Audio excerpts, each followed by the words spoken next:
Morning everyone! Morning! Yan. So, sige po palakpakan po natin si Lord.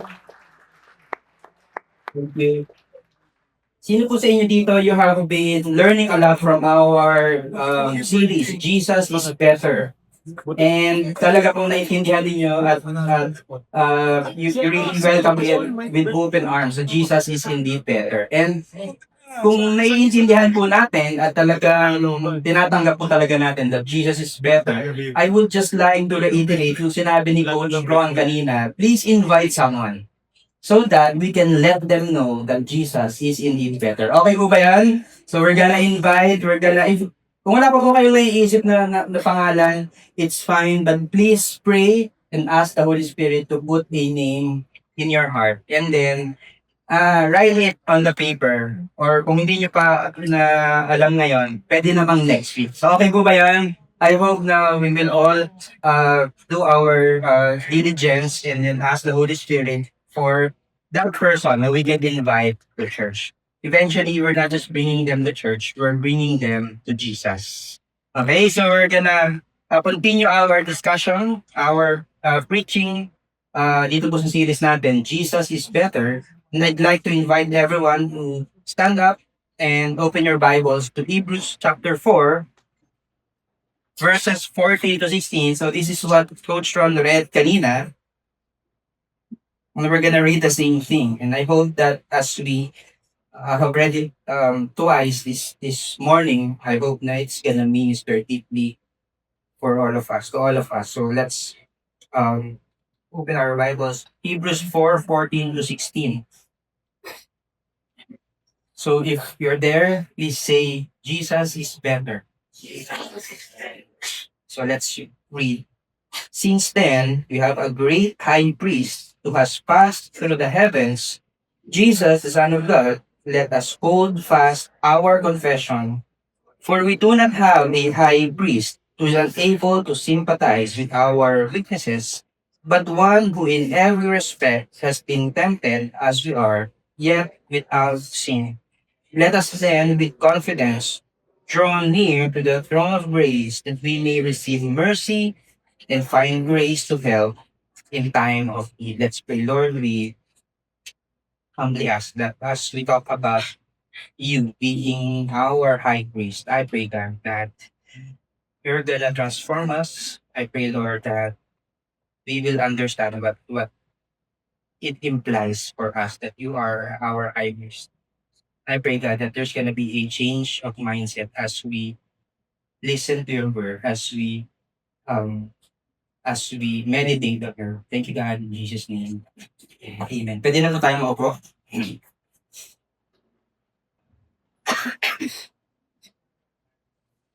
So, today, we're gonna be talking about Jesus is our high priest. Okay? So, wala nang paligoy-ligoy pa. Basahin natin, ano ba yung high priest? And we can find it in Hebrews chapter 5, verse 1. Okay? So, ito yung ginagawa ng high priest. For every high priest chosen from among men is appointed to act on behalf of men in relation to God to offer gifts and sacrifices for sins. Okay, so sino po dito, nung binasa mo yung verse, ang reaction ninyo, parang, Lord, thank you talaga ha, kasi grabe talaga, kailangan mo ng high priest. Honestly, sino po sa inyo yung ganun yung naramdaman ninyo? Anyone? Wala? It's fine. Hindi pa yung na-condemn eh. No? Hindi, it's fine. And you see, last week, sino mo yung nandito kayo last week? Last week, we talked about Jesus is the better Sabbath. We're talking about rest. And nung pinag-usapan natin yung rest, ang daling makarelate. Tama po ba? Kasi we all get tired. We need rest. Lalo na galing po tayo last last week sa Bagyo. Di ba? Yung parang talagang kailangan mo ng rest kasi pagod ka na. Lagi na lang ganito yung nangyayari tuwing malakas yung ulan. So, yung rest, as I was preparing it last week, parang, okay, madali mag-gets kasi we all need rest. Now, when I was preparing for this preaching, Naku, high priest yung topic. Ang hirap yata nun kasi yung high priest is something na Jewish, 'di ba? Jewish culture 'yan, part 'yan ng Jewish culture, part ng Jewish tradition. So now, I was asking the Lord, Lord, paano ba maiintindihan yung high priest? Sa Pilipino, wala, like tayong mga Pilipino, wala naman tayong kilalang high priest. Meron po ba? May kilala kayong high priest?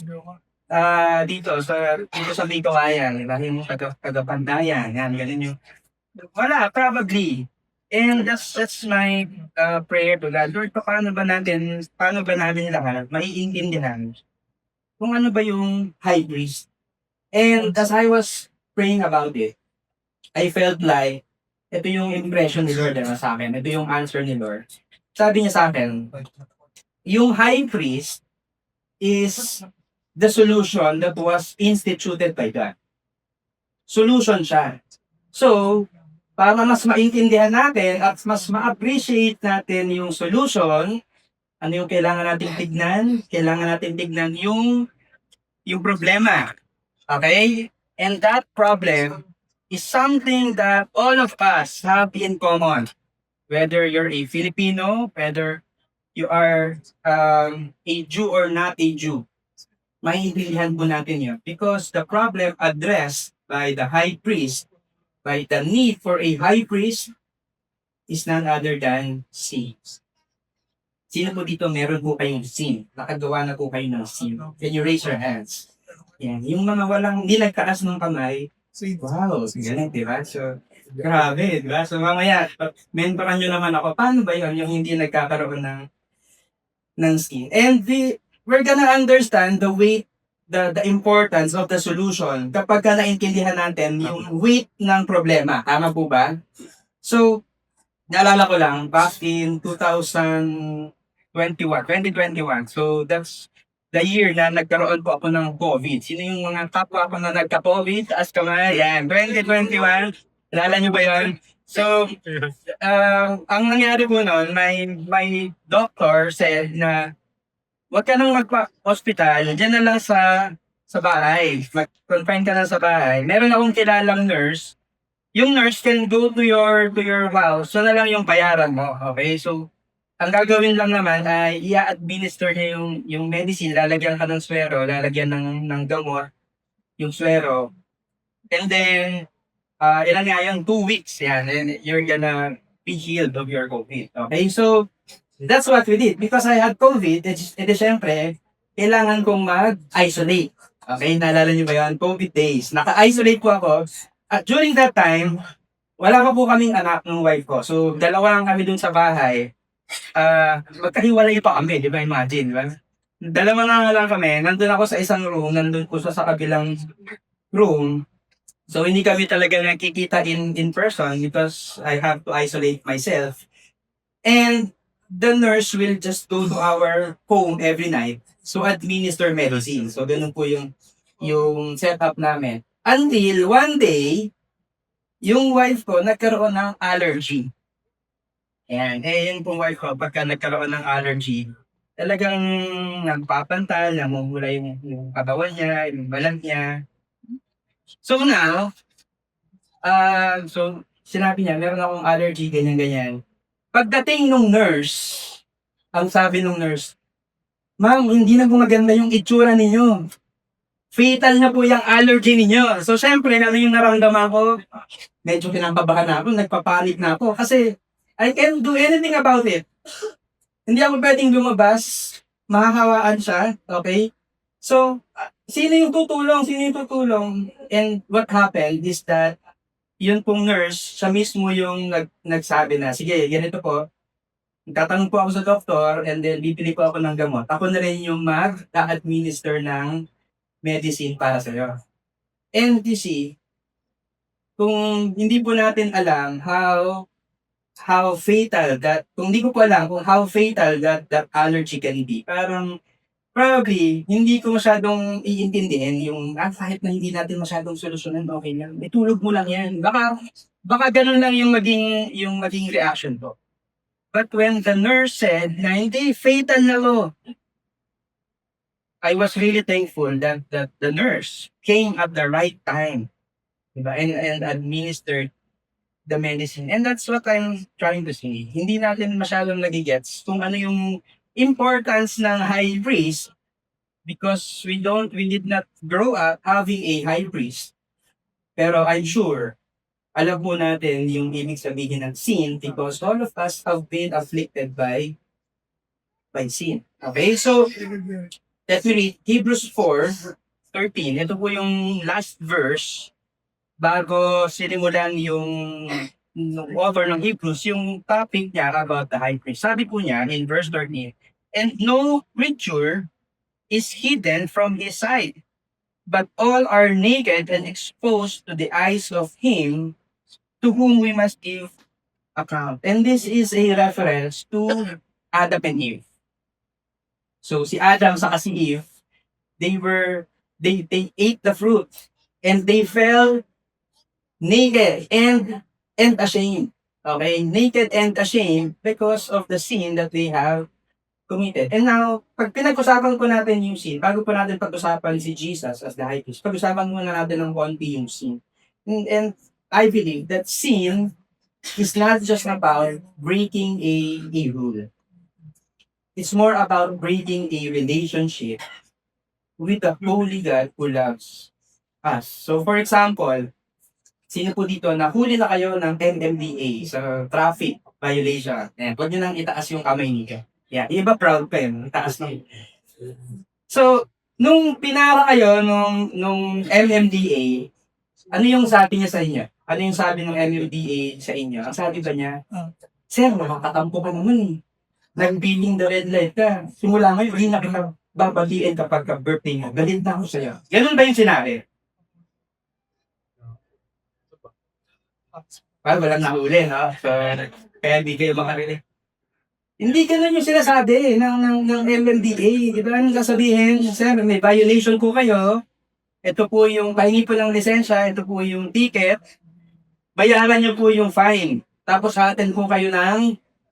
Oh, alam niyo, di ba? Nahuli na kayo di ba? So yung MMDA, pagka meron kang binrake na violation, meron kang violation, may binrake ka na rule, hindi personal yan sa kanya. As long as you pay the fine, as long as you do the consequence, mag-seminar ka, after that, okay na, makukuha mo na ulit yung lisensya mo, okay? So that's just breaking a rule. Pero nung nagkasala po tayo lahat, it's not just about breaking a rule, it's about breaking a relationship with God. And that's why si Adam saka si Eve, when they sinned, they were ashamed. And the Lord was looking for them. "Adam and Eve, nasaan na kayo?" Sabi nila, "Nahihiya kami, Lord, because we are naked." Because they know that they have offended a holy God. It's about breaking a relationship. Naiintindihan po ba? So that's what sin is. And that the problem with us is this. Hindi po natin alam kung gaano mabigat yung sin natin. Hindi po natin nararamdaman every time kung ano yung bigat ng sin na nagagawa natin. Why? Sanay na kasi tayo eh. If something is already socially accepted, yung mga nakikita natin on social media, in Netflix and all of that, because it's normalized in those media, anong nangyayari? We think na parang okay lang, it's because it's socially accepted, parang sige okay lang, and sanay na tayo, hindi natin na-realize that every time we sin, we're breaking God's heart. We think na we can just parang mend the broken relationship by what we do, pero it's more than that. It's about breaking the heart of God. It's about breaking a relationship with the Holy God who loves us so much. And that's why I hope na as we understand the weight of the sin that we have committed against God, I hope that we're gonna appreciate our need for a high priest. our need for a high priest. Today, we're gonna be talking about Jesus as our high priest. And we're gonna be laying the foundation for the next coming weeks. In the next coming weeks, uh, pag-uusapan po natin kung ano yung implication that Jesus is our high priest. Okay? So that's what we're gonna be talking about today. Jesus is our high priest and it's gonna be laying a foundation for the next coming weeks na pag-uusapan po natin dito sa series na to. So, the first thing that I wanna tell you about Jesus as our high priest is that Jesus was divinely appointed. Ibig sabihin, si Lord ang nag-appoint sa kanya as our high priest. Okay? So, let's read Hebrews 5, verse 1. So, ito po yung longer version of the verse that I read kanina. Yung extended version of the verse that I read kanina. For every high priest chosen from among men is appointed to act on behalf of men in relation to God, to offer gifts and sacrifices for sins. He can deal gently with the ignorant and wayward, since he himself is beset with weakness. Because of this, he is obligated to offer sacrifice for his own sins, just as he does for those of the people. So, the people are sinful, and so the Lord instituted a high priest. So, inutusan po niya si Moses or ibig sabihin, through the Mosaic law, nagkaroon po ng high priest. And the very first high priest is Aaron, si Aaron, the brother of Moses. So, ito po yung qualifications ng high priest. Okay? So, tingnan nyo kung papasa po kayo na pwede kayong high priest, kung magko-qualify kayo. So, una, is chosen, dapat daw, he is chosen from among men to act on behalf of men towards God. So, dapat, kasali ka dun sa, dapat tao pa. Yan, di ba? Kasi nire-represent mo yung kapwa mo, tao. So, sino po dito yung tao kayo? Yan, okay. So, yung hindi nagtaas ng kamay, hindi kayo qualified. So, that's the first requirement. Second, ano yung responsibility? You're gonna offer gifts and sacrifices dahil sa sins ng mga tao. So, every day, meron pong mag-offer ng mga sacrifice to the Lord, and yung main na responsibility ng mga high priest during that time is that they're gonna offer sacrifices kapag ka Day of Atonement. So that's once a year. Every year, the priest will enter the Holy of Holies. Yun pong area sa likod ng curtain sa loob sa temple. Okay? And ano po yung gagawin niya? He's gonna offer sacrifices as atonement. May papatayin pong animal for himself and for the people of Israel. Okay? So, ganun po yung gagawin. And yung pong pangatlong requirement, ito, according to Hebrews 5, or responsibility rather, he deals gently with the ignorant and with the wayward. Deals gently with the ignorant and with the wayward. Yung mga ignorant, yung hindi alam yung law, na naka-break ng law, and also yung mga wayward, yung mga pasaway, na alam naman nila yung law, pero binrake pa rin nila yung law, the high priest will deal gently with them. And I was thinking about this. Bakit kailangan i-deal gently? Kasi ang na-break ay relationship, hindi lang rule. Kapag rule lang yung na-break, edi ganito na lang, asan na yung mga ship nyo? May kasalanan ka, asan na yung ship mo? O sige, offer na natin. Okay, tapos na, uwi ka na. Eh hindi ganun. Ano yung gagawin? The high priest will deal gently with the ignorant and with the wayward. Ibig sabihin, bago gawin yung sacrifice, may counseling muna. Coach Ron, ba't ka nandito? Ba't ka mag-offer ng sheep? Bakit ka nagnakaw kasi? Ganyan, di ba? So, alam mo ba na hindi tama yung ginawa mo? So, merong counseling. Bakit? The goal is not just to finish the sacrifice, to do the sacrifice. The goal is to restore the person na nagkasala. Nagigets po ba? So, kaya merong dealing gently, lovingly, with those who bring the law. Because what was broken is not just the rule, it's the relationship. Ang problema po natin, sabi ko kanina, sino yung, tignan nyo kung qualified kayo na maging high priest. We're always trying to make ourselves our own high priest. Merong in-appoint si God, pero we're trying to make ourselves our own high priest. Paano? Nag-o-offer ba tayo ng animals? No. Pero we do a lot of things to bridge the gap between us and God. Ano yung mga ginagawa natin? Pwedeng it's self-righteousness. Uy, mabait naman ako wala akong ginawang mali So, mabait ako, tumutulong ako lagi. So, I'm righteous.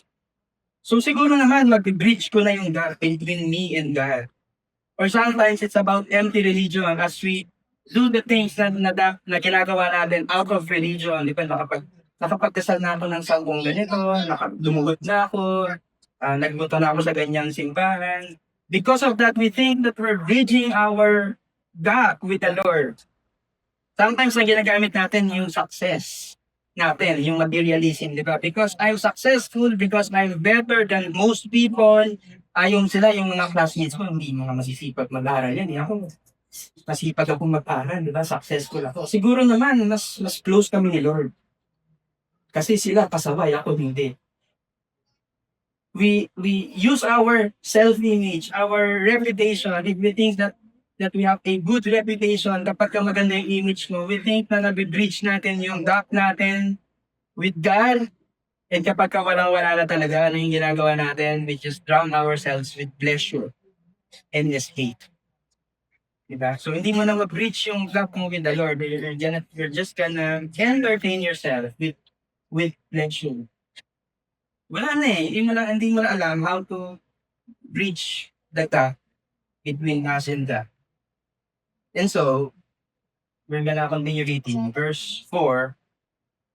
And no one takes his honor for himself. Walang magte-take ng honor, walang pwedeng mag-appoint ng sarili niya as the high priest. But only when called by God, just as Aaron was. Okay?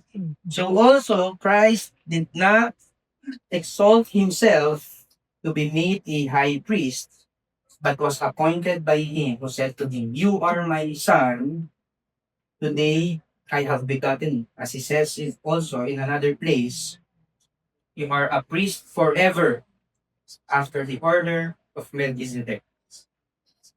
Ano po yung ibig sabihin nito? Si Jesus was appointed by God to be our high priest. He is you are my son, today I have begotten you. Pero at the same time, he also says that you are a priest forever. He's gonna be our high priest. Okay, so si Melchizedek, next week natin pag-uusapan yan. Okay? But for now, what I want us to understand is that Jesus was appointed by God to be our high priest. And I hope that we're gonna be secured with that because Jesus is exactly who we need to bridge the immeasurable gap between us and God. Nagigets po ba?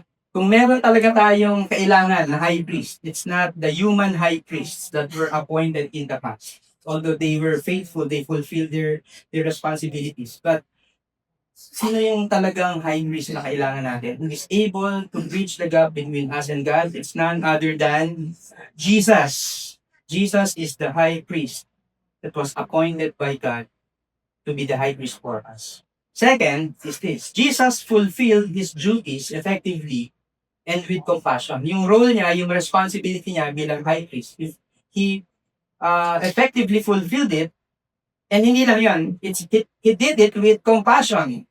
Okay, so ito another story naman about mga doctor stories. So nung kailan nga yan? 2022. So if you have been attending our 10 a.m. service for quite some time, I have already mentioned na yung wife ko before 2022 when we found out that she had endometriosis. Okay, so nakwento ko na po yun, nabanggit ko na po yun. So, Ang naka-discover po nun, ang naka-diagnose po nun was our OB. Okay, yung OB po namin. Pag na-meet niyo po yung OB namin, grabe, sobrang bait. Parang, alam mo yun, parang lahat ng question mo, i-entertain. As in, mabait po siya. As in, parang parang gusto mo siyang laging kausap. Yan. Kasi ganun po siya makipag-usap. Now, ang sabi niya, hindi ko kayang gamutin yung sakit mo. We need another doctor. So, espesyalista. So, sabi niya, I'm gonna refer you to this doctor. So, ang ginawa namin, 2022, that was, palabas pa lang tayo ng COVID, ng mga quarantine. So, online check-up. So, we booked an appointment, nagbayad po kami online. And then, ito na, finally, ito na yung appointment. Grabe nung pinakausap namin, parang kamag-anak ni Miss Minji. Kaya niya si Miss Minji, yung parang, napakataray, yung parang, ano ba yung mga tatanong nyo? Parang gano'n, yung parang dapat pag nagpapacheck up kayo, dapat nalista nyo na lahat ng questions. Yung parang, grabe, may sakit na nga eh. Tapos, parang ganyan ka pa sa amin. Yung, ganun talaga. Hindi po ako nagdo-joke. Yung parang pagkatapos ng check-up, nag-uusap kami, magpapacheck up pa ba tayo dito sa doktor na ba? Diba? Kasi yung, alam mo yun, may sakit ka na nga, my wife is hurting physically. We are hurting emotionally. Tapos, parang transactional lang. But how many of you are glad that Jesus as our high priest is not like that? Di ba hindi ganun si Jesus? Hindi po siya transactional. In verse 7 it says, in the days of his flesh, Jesus offered up prayers and supplications with loud cries and tears to him who was able to save him from death. And he was heard because of his reverence.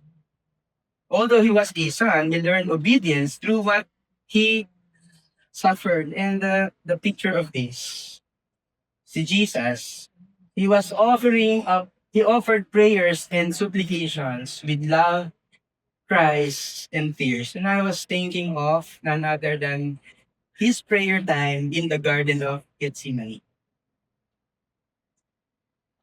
He was praying.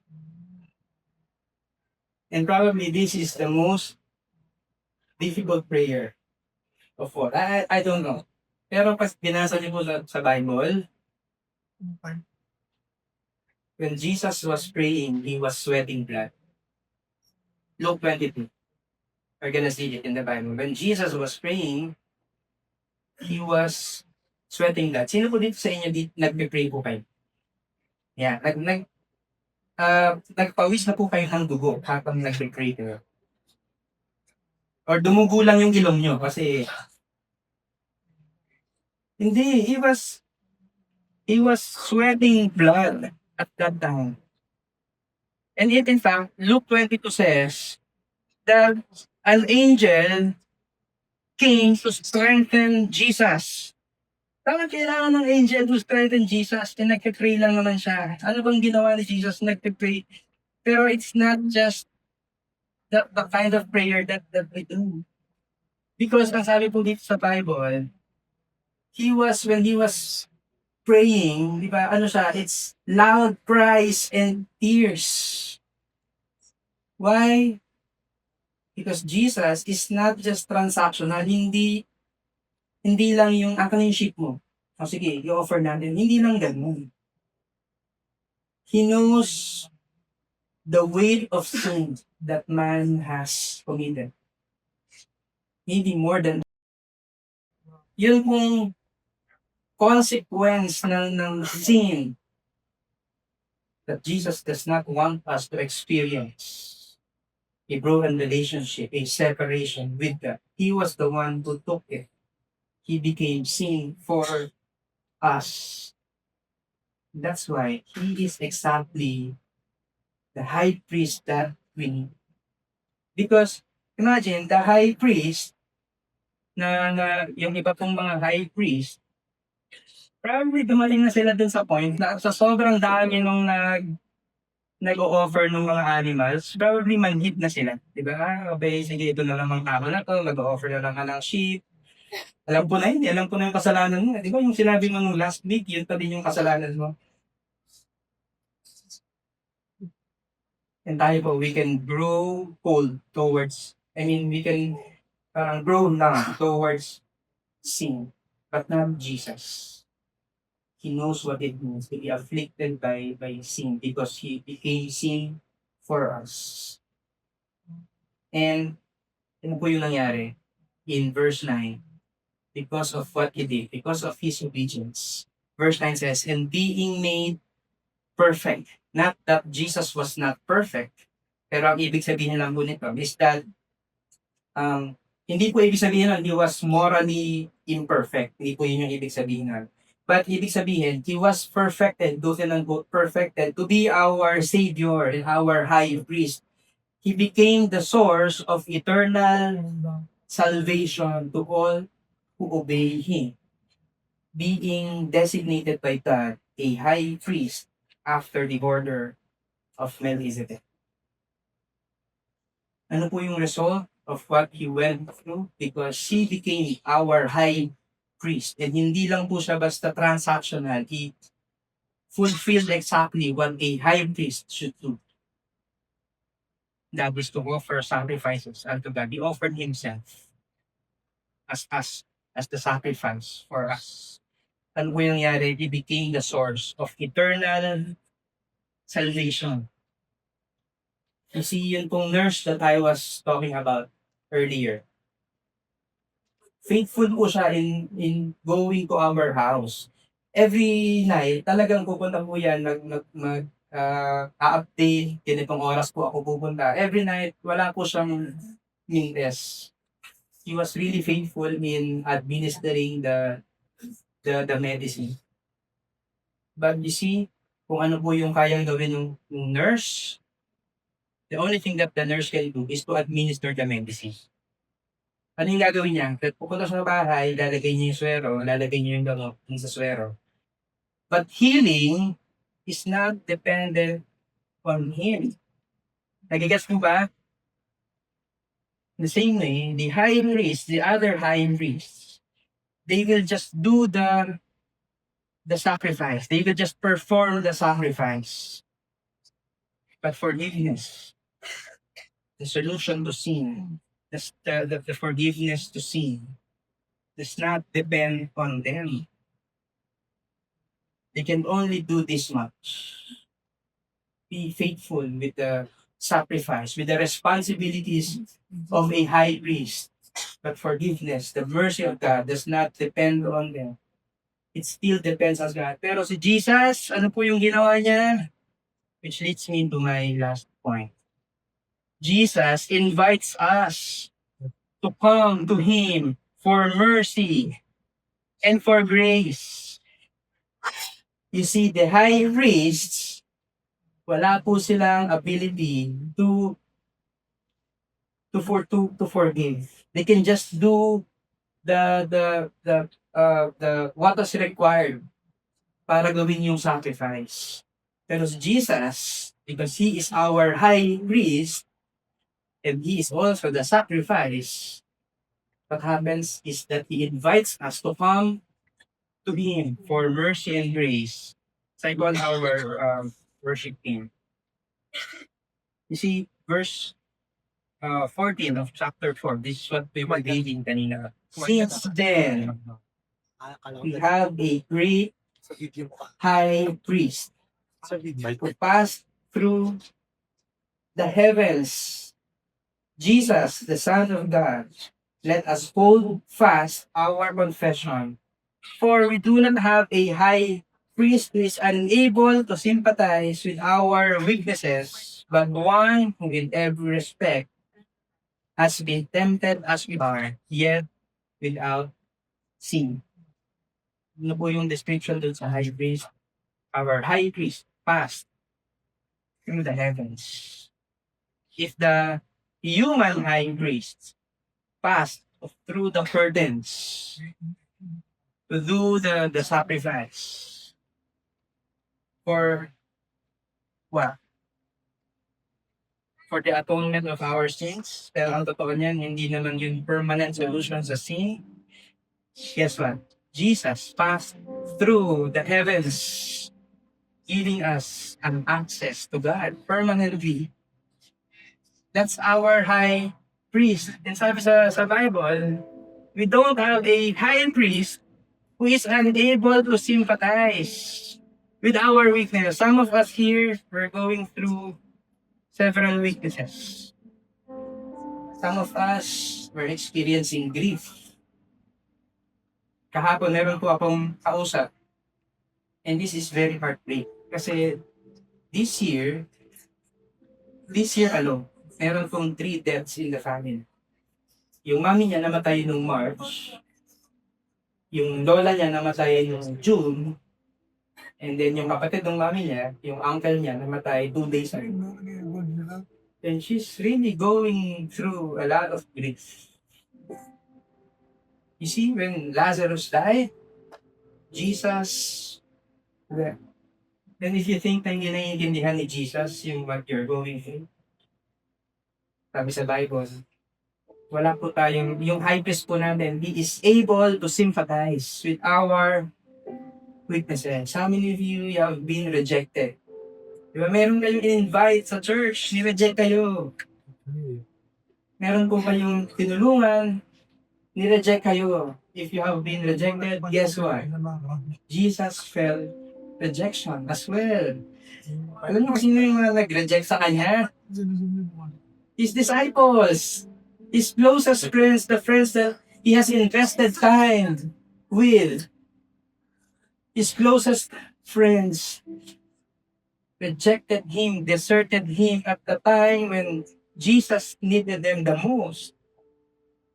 We have a high priest who is able to sympathize with us if you are suffering, if you're going through suffering. Guess what? Jesus experienced the most difficult suffering of all, and that is at the cross. Pero alam niyo po kung ano lang yung pinagdaanan natin na hindi niya pinagdaanan? It's sin. He was tempted, but he did not sin. That's what makes him the only high priest that we need. That's why he is the better high priest. And because of this, verse 16 says, ito po yung invitation.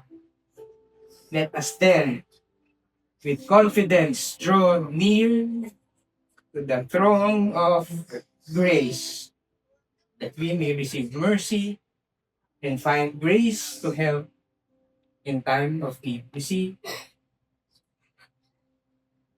sino ba yung most offended ng mga sins natin? Baka nga hindi tayo eh. Kasi inuulit pa natin. The most offended, the person that's most offended by our sins, none other than Jesus himself. And yet, he is the same one who invites us to come to him in full confidence so that we may receive mercy and grace. If you're the person na na-offend, meron na po bang na-offend dito? Ano yung gusto mong gawin dun sa naka-offend sa'yo? Gusto mong gawin, di ba? Kakantukan ko yan. Gaganyan mo yan. That's how we respond. But the one who was most offended by our sins is the same one who is offering mercy and grace so that in our time of weaknesses, we can find mercy and help. We can find grace that comes only from Him. That's why we worship Him as our Lord and Savior, as our high priest. Amen? And we all stand up. We're gonna take our communion. We're gonna take communion. So please prepare your communion elements.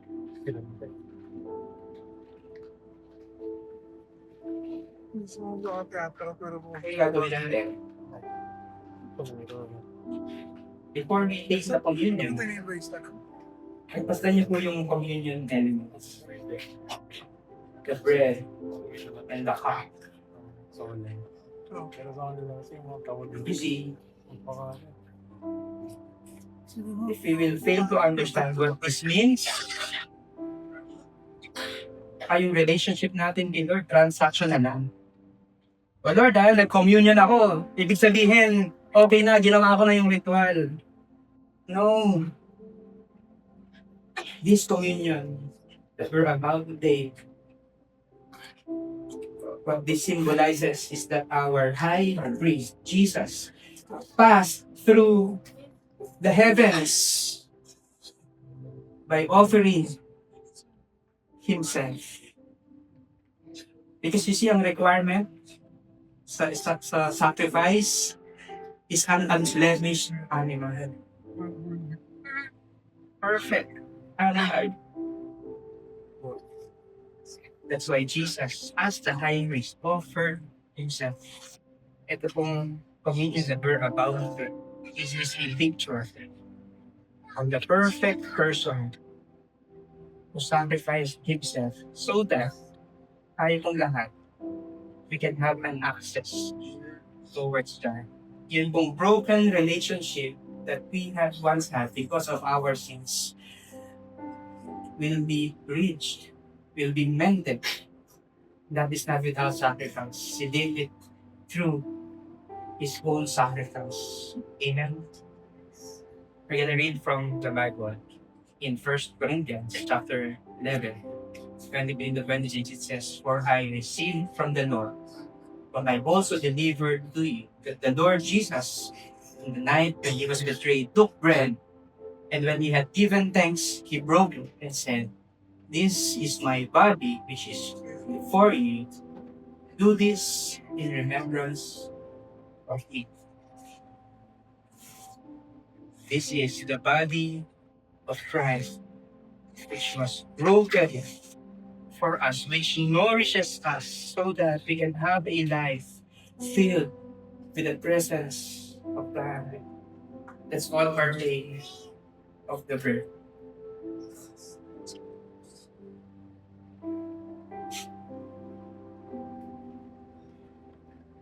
We're gonna continue reading from 1 Corinthians chapter 11. In the same way also he took the cup after supper, saying, "This is the new covenant in my blood.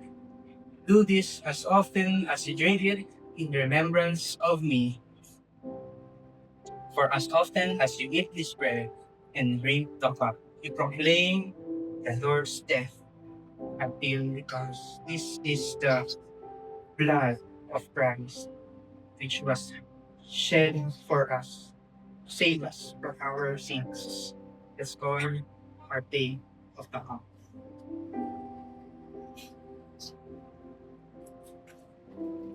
Let's all pray. Lord, the communion that we do, we don't want to drink it na parang transaction na lang. Na parang we're just doing something as a consequence of breaking the yoke. But I pray that we will understand this as a sacrifice that you have paid for us, so that the broken relationship can be made whole once again, so that we can enjoy the close fellowship with you na without you we can't even have, na we can't even enjoy. So Lord, maraming salamat. We worship you for the sacrifice, for the love that you have given to the Lord over to praise you in Jesus' name. Amen.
All we have in our hearts, Lord, is thanksgiving and exaltation for all that you did to us, Lord. Kahit na hindi pa kami kamahal-mahal at hindi kami karapat-dapat.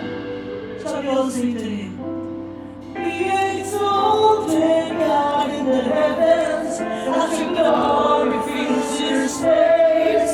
You alone deserve our praise. You're the name above all names. Be exalted now in the heavens, as your glory fills this place. You alone deserve our praise. You're the name above all names. Be exalted now in the heavens, as your glory fills this place. You alone deserve. You're the name above all names. Be exalted now in the heavens, as your glory fills this place. You alone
If you believe that Jesus is worthy of our worship, please raise your hands.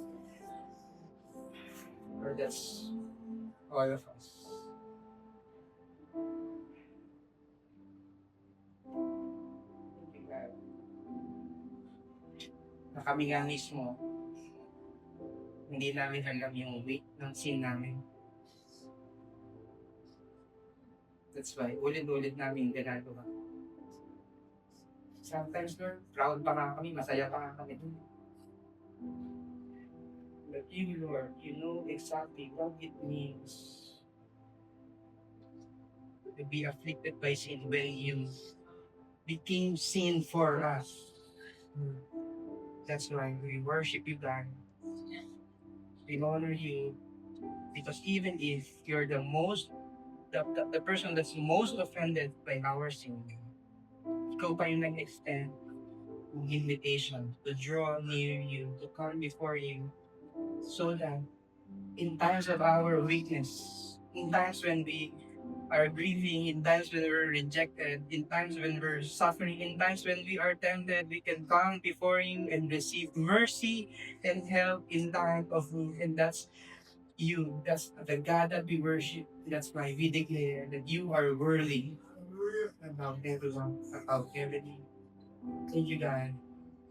And with that, Lord, I pray we're going to spend the week ahead full of gratitude, full of worship, full of hope, we're also gonna be filled with that mission to bring people closer to you. Thank you, God. In Jesus' name. Amen.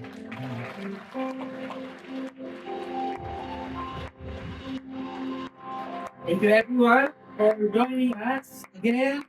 Bring one sa Sunday. Okay, mag-invite po tayo. Invite a person to our Sunday services, to our victory groups. And we're now sent to our own mission field. Thank you and God bless. Wait, sige, ball. Okay, drop lunch.